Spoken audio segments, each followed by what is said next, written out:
Привет, ребята! Это канал Денис Номер, и сегодня мы пришли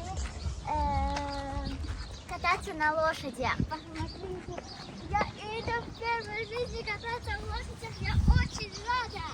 Ну, давайте увидимся после, как мы катаемся на лошади. Ребята, вот наши лошади.